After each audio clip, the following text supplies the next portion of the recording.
Hello and welcome to Planet Power Tarot. This is for the sign of Taurus for the October 9th full moon in Aries. And we know this is happening in your 12th house, Taurus. So this isn't necessarily a house that you're going to be comfortable in because you rule, or your house, I should say, the second house is a tangible house, our material world, our possessions. But we're going to go ahead and get some tarot cards for some direction. We're just going to dive right in here. Okay, the first card out is the Star card. Beautiful. My divine intervention cards always get a ring of the bell. And the Judgment card is definitely that. And we have some fears on the other side of Judgment. Okay, next we have the High Priestess, the Page of Wands, and the Knight of Coins or Pentacles. All right, so, well, let's talk about this a little bit.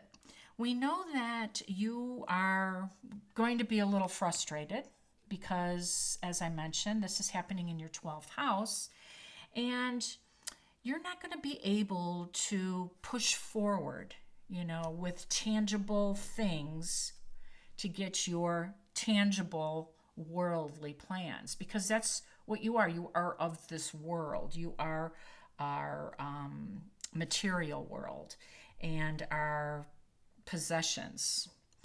And this is happening in your 12th house. So you're going to be asked, right, to move inward, right, to kind of dive a little deeper into this 12th house of fears, hidden desires, fantasies, maybe escapism. This is, a different realm for you. So there will be some discomfort without a doubt. But the Judgment card comes along, and I do love the Judgment card. It's a spiritual awakening card, and it is also of the 12th house. And it reveals the truth. It reveals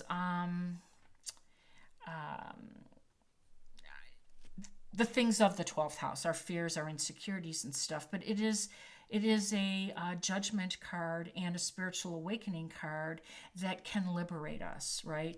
That is an invitation to ascend, to raise our level of consciousness, and to release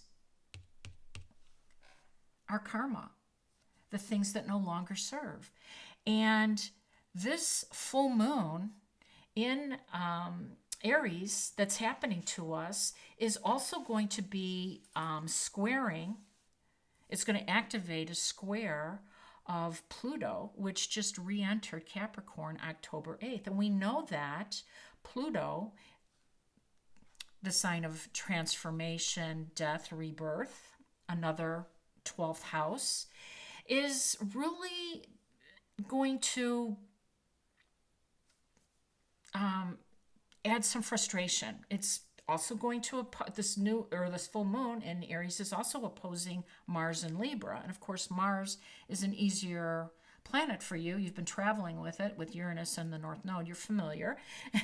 And you understand the aggression and the assertiveness of Mars. So that full moon's going to definitely oppose that as well.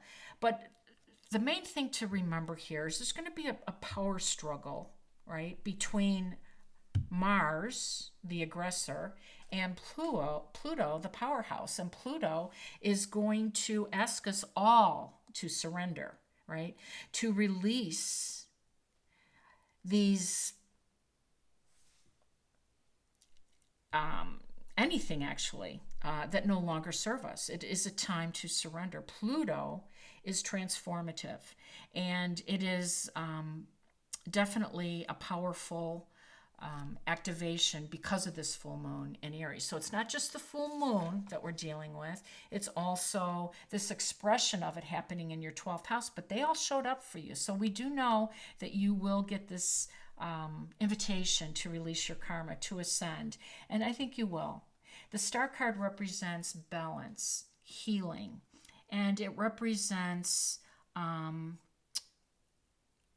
actually a beautiful energy for you, because the biggest challenge for any of us is to stay in balance when all these powerhouses, these planets, aggressive Mars, powerful Pluto, full moons, are kind of swarming us. And we have one task, and that's to stay in balance, right?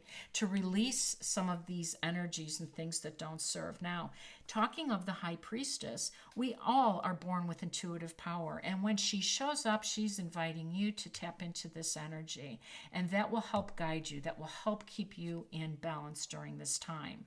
And the Page of Wands comes in and says that we still have to maintain a certain level of optimism, of passion, because we all are here to proceed on our soul's journey and to chase after, to pursue our passions, to evolve. So it's hard to stay in balance, and it's hard to stay optimistic when we are faced with these challenges, but this is a reminder that we need to do so.